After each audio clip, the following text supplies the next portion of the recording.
Financimi I pjesëshëm nga qeveria I koncertit të Kanye West natyrisht që është një vendim I debatueshëm. Afërmend që prandaj për të po flitet shumë, për të ka debat shumë e kështu me radhë. Është I debatueshëm, qoftë nga pikpamja politike e morale, ekonomike. Në këtë të fundit, do doja ta thuaja që në qoftë se përfitimi I menjëhershëm I ekonomisë do të jetë qoftë edhe 100 euro më shumë se sa 400 milion lekët e financuara, ekonomikisht është I justifikuar. Patjetër që nga pikpamja politike, morale, vendimarrjes gjithkush ka opinionin e tij, ka kundërshtimet e tij, edhe unë kam kundërshtimet e mia, por në fund fare duhet të themi të vërtetën. Dhe duhet ta themi të vërtetën e plotë. Shumë kush më ka shkruar këtu, më është drejtuar mua, media gjithashtu, gazetarë gjithashtu, edhe këtu poshtë kuvendit, e më kanë pyetur. Nëse do ishte ti kryeministër, do të financoje një koncert apo do të financoje shëndetësinë, do të financoje fëmijët, do të financoje barnat onkologjike në spitale? Është momenti të përgjigjem. Shikoni, ky është akti normativ I parafundit. I miratuar vetëm një javë më parë.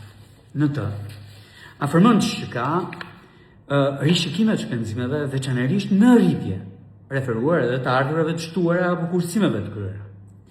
Tani, shëndetësia përmes këtij akti normativ merr 4.5 miliard lek plus, 47 milion euro plus. Pra mbi buxhetin më të madh që ne kishim për shëndetësinë për vitin 2026 shtohen dhe 45 milion euro të tjerë. Dhe ku shkojnë? Tek fëmijët. 750 milion lek ose 7.7 milion euro për dyfishimin e pagesës për 10.720 fëmijë me aftësi ndryshe.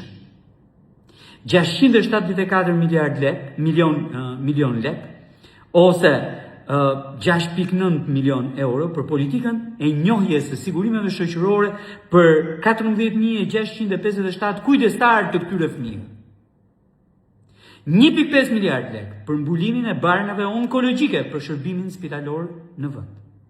150 milion lek për rritjen e pagave të 400 mjekëve dhe 1.200 teknikëve të shkencave mjekësore në shërbimet e urgjencës spitalore dhe parësore. Dhe në fund, 700 milion lek për investime për financimin e plotë të nevojave për pajisje spitalore dhe laboratorike. Pra korpusi I shëndetësisë është I plotë. Cili do që zgjedh shëndetësinë si argument për të kundërshtuar koncertin e Kanye West apo financimin e qeverisë, financimin e pjesëm, për koncertin e Kanye West, shëndetësinë duhet ta lërë me njëherë. Afërmend që parat në shëndetësi nuk do mjaftojnë ndonjëherë, ama duhet ta përsëris. Kemi buxhetin më të madh në histori dhe në krahun tjetër në shëndetësi. Kemi buxhetin më të madh për barnat onkologjike dhe këtyre barnave onkologjike ju shtojnë dhe 17 milion euro të tjera. 17 milion euro të tjera për të plotësuar çdo nevojë në këtë sektor. Çfarë ka tjetër akti normativ? Po ka të paktën 7.5 miliard lek, diku ke 77 milion euro për Fondin Shqiptar të Zhvillimit, për punë dhe për mjete logjistike që do të shkojnë bashkive. Nuk është pak, apo jo, shifër shumë e madhe, për të materializuar si vepra publike në territor dhe si mjete për të vijuar punën, po prap me shërbimin publik dhe me veprat publike, po prap në territor.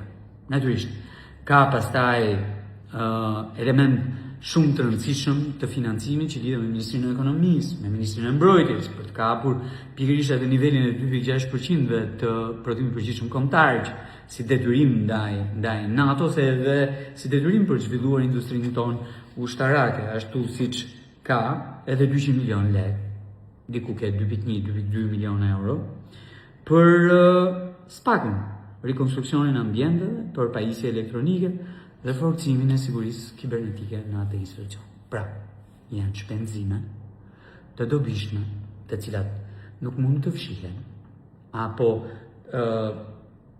të bën numra shpejtësie për të justifikuar debatin lidhur me financimin e pjesshëm të koncertit të atij këngëtarit që do këndojë nesër. Të vërtetat duhen thënë të plota.